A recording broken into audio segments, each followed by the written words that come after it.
He said, I asked my partner for an Advil. He handed me the Advil. I woke up 22 days later. Your parties are the hottest ticket around. They won't even give me a permit for the parties, man. They don't want me to throw the parties no more.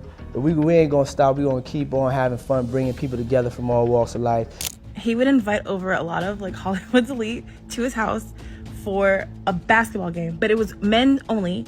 And they would be like, oh, we're just gonna get naked and play basketballs. So one day I flipped it on him and showed up in it was town car days. I had a town car.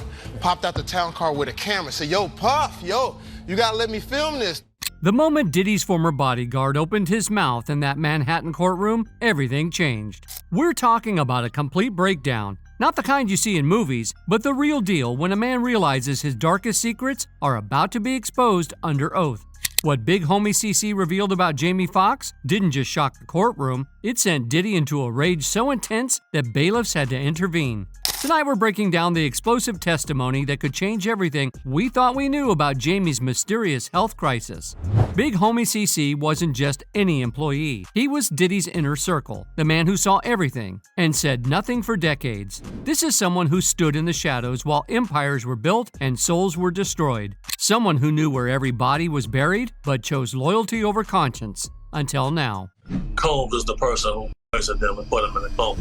They like to keep memorabilia from these escapades.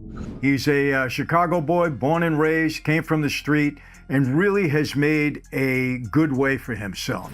For months, CC had been dropping breadcrumbs across various platforms. Cryptic comments on podcasts, veiled references in interviews, and mysterious posts on social media that had conspiracy theorists working overtime. He was clearly wrestling with something massive, something that was eating away at his conscience like acid.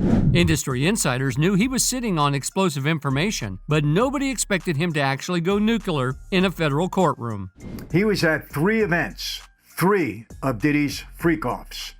And so he has personal knowledge as to how these things were run. The transformation from loyal soldier to star witness didn't happen overnight. Sources close to the situation suggest that CC had been approached by federal investigators multiple times, each conversation chipping away at his resolve to stay silent. The breaking point allegedly came when prosecutors showed him evidence of what they claimed was a systematic pattern of violence and intimidation. Evidence that included Jamie Foxx's medical records and communications that painted a very different picture of his health crisis than what the public was told.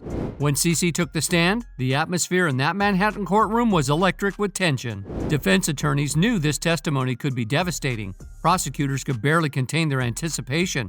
And Diddy? Well, Diddy looked like a man watching his entire world crumble in real time. CC's voice was steady at first, methodical even, as he laid out his credentials and his years of service. But when the prosecutor asked the question that everyone had been waiting for, the courtroom went dead silent.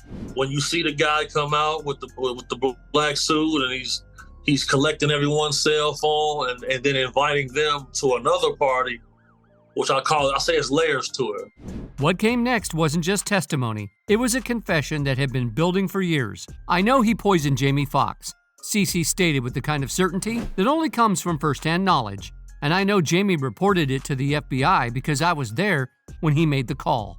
Jamie Foxx's family are the ones who reported Diddy to the FBI when Jamie Foxx went into the coma initially. The reaction was immediate and visceral.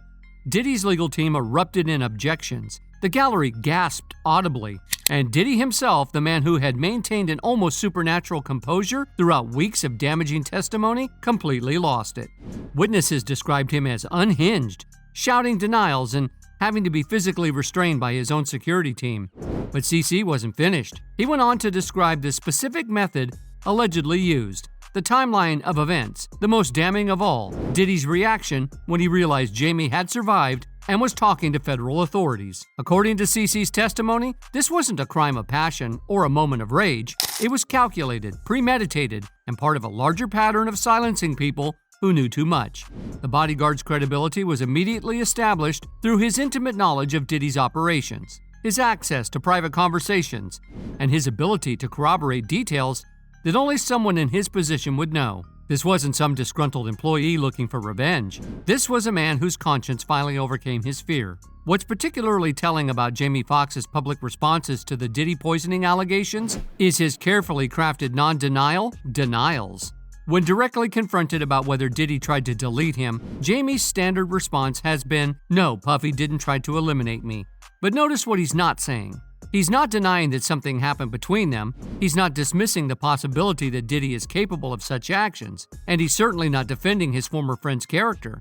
Instead, Jamie deflects with humor, making jokes about leaving Diddy's parties early because something don't look right. And it's slippery in here. This kind of response is classic Hollywood's damage control, technically denying this specific allegation while leaving enough ambiguity to protect himself legally. Puffy tried to kill me. That's what the internet was saying. I know what you're thinking. Diddy? Hell no, nigga. I left them parties early. I was out by 9 because something don't look right. Even more suspicious is how Jamie frames these denials around his stroke recovery, when he admits he was heavily sedated on multiple medications and doesn't remember weeks of his hospitalization. For someone who claims the rumors are completely false, he sure spends a lot of time acknowledging them and explaining why he avoided Diddy's infamous parties. His nervous laughter and deflection tactics suggest a man who knows more than he's willing to say publicly. And when people come and they ask Jamie on the street, he doesn't deny it. Let's talk about Jamie Foxx's medical crisis, because this isn't just any health scare. This is the perfect get-out-of-jail-free card for someone who doesn't want to answer uncomfortable questions about Diddy. Picture this. Jamie's lying in Piedmont Hospital in Atlanta from April to May 2023, pumped full of enough drugs to knock out a horse. We're talking oxy, Dilantin, and morphine all at the same time. A cocktail so dangerous, it had this man hallucinating that doctors were trying to clone him as a white version to sell better overseas. I mean, you can't make this stuff up. But here's where it gets really interesting. Every single time someone asks Jamie about those Diddy poisoning rumors, what does he do? He immediately starts talking about being heavily sedated and how he doesn't remember weeks of it. It's like clockwork. Instead of just saying, "That's absolutely ridiculous and never happened," he hides behind his medical trauma. That's not the response of an innocent man. That's the response of someone who's been coached by very expensive lawyers. But they told me, I'm in Atlanta, they told me, my sister and my daughter took me to the first doctor. Get the cortisone shot. Next doctor said, something going on up there. I won't say it on camera.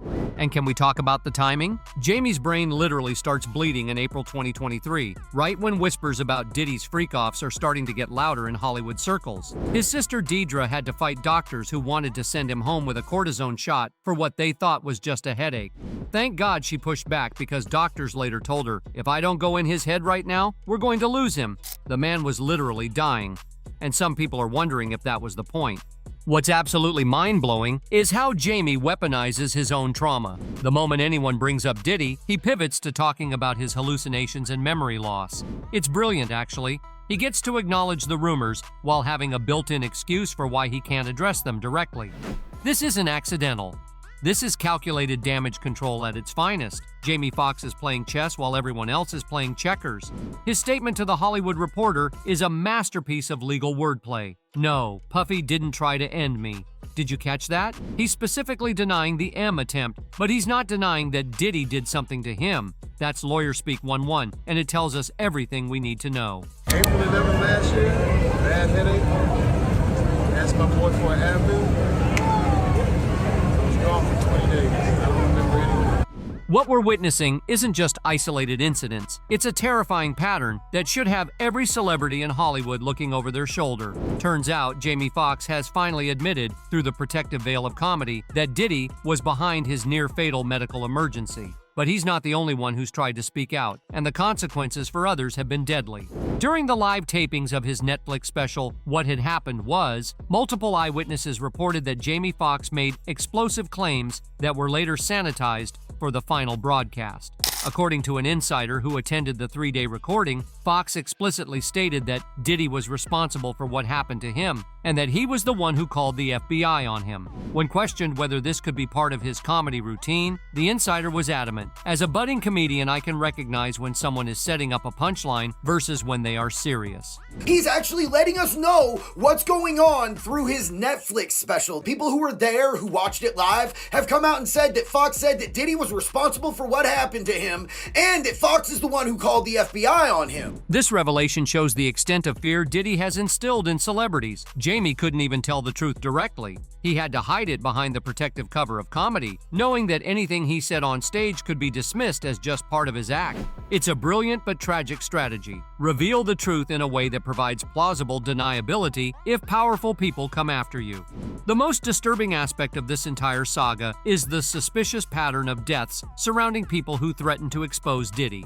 We're not talking about random coincidences. We're talking about a specific, rare type of pneumonia that keeps claiming the lives of Diddy's enemies. Kim Porter, Diddy's ex-girlfriend and mother of his children, was reportedly threatening to expose his activities when she suddenly died of lobar pneumonia in November 2018. The 47-year-old had complained of a sore throat that developed into a 102-degree fever, but by November 14th, her temperature had returned to normal. She even had a deep tissue massage and watched movies with her family before going to bed.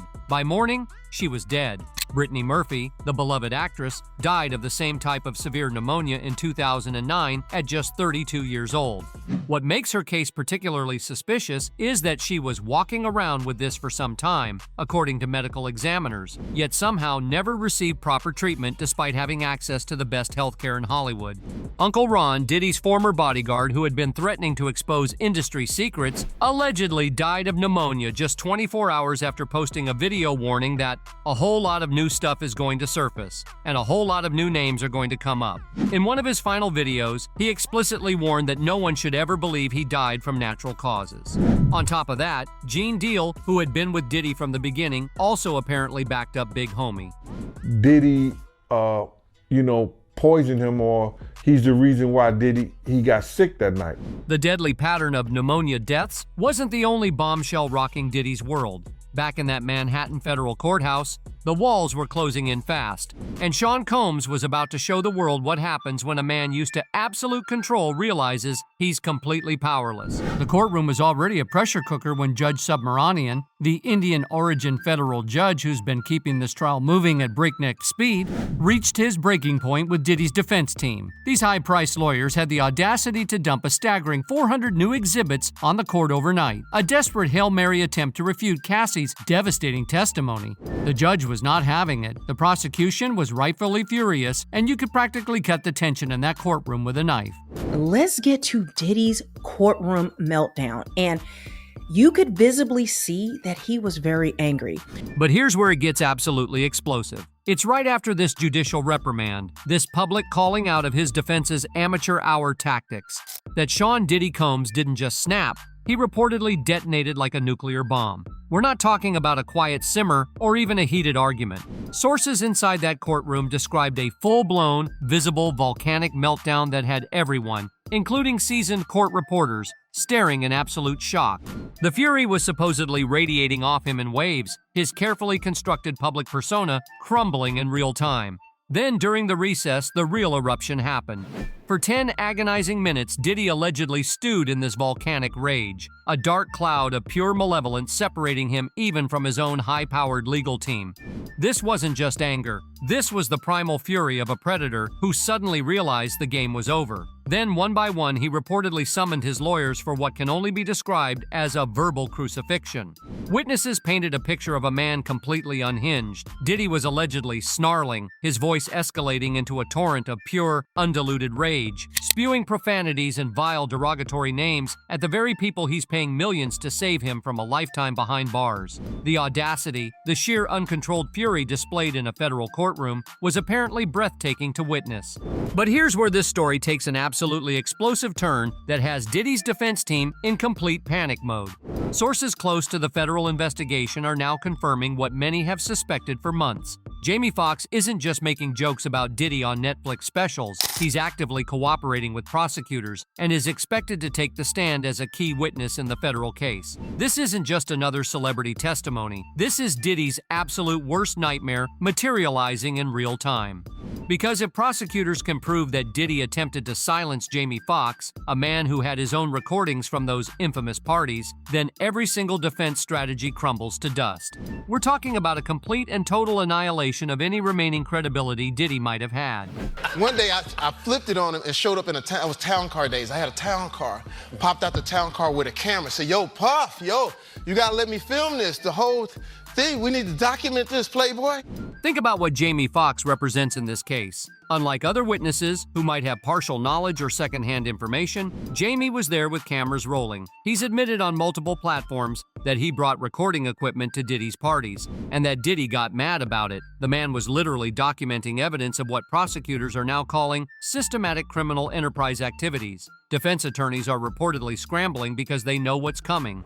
If Jamie takes that stand and reveals what's on those recordings, the ones Diddy desperately tried to keep from seeing daylight, it's game over. We're not just talking about corroborating Cassie's testimony or supporting the RICO charges. We're talking about potential video and audio evidence of the actual crimes being committed.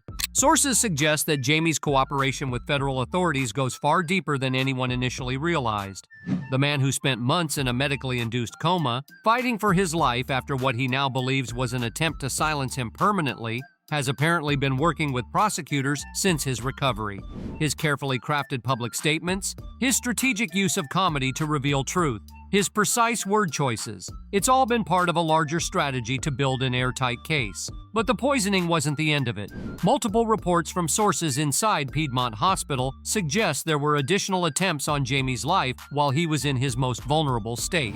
Hospital security footage allegedly shows unidentified individuals attempting to gain access to Jamie's intensive care unit on at least 3 separate occasions during his 20-day stay. That looks like what you should look like after you've been to hell and back, physically and from a health crisis standpoint. One particularly chilling incident reportedly occurred during the night shift when a person dressed as medical personnel tried to enter Jamie's room with what appeared to be a syringe. Only the quick thinking of a nurse who didn't recognize the individual prevented what could have been a fatal injection. Hospital administrators reportedly increased security around Jamie's room after this incident, but the attempts continued. Sources close to the investigation reveal that federal authorities have been analyzing hospital records, security footage, and visitor logs from Jamie's entire stay. What they found has allegedly strengthened their case that Diddy's organization was actively trying to prevent Jamie from recovering and potentially testifying about what he knew. As Jamie Foxx prepares to potentially take the stand with evidence that could destroy Diddy's empire forever, we're witnessing the final act of one of the most explosive trials in entertainment history. From Big Homie CC's devastating courtroom testimony to the suspicious pattern of pneumonia deaths, from Jamie's carefully crafted admissions to Diddy's volcanic meltdown, every piece of this puzzle is falling into place. The man who thought he was untouchable is about to face the ultimate reckoning. What do you think? Will Jamie's testimony be the final nail in Diddy's coffin? Drop your thoughts below and subscribe for more explosive updates as this case unfolds.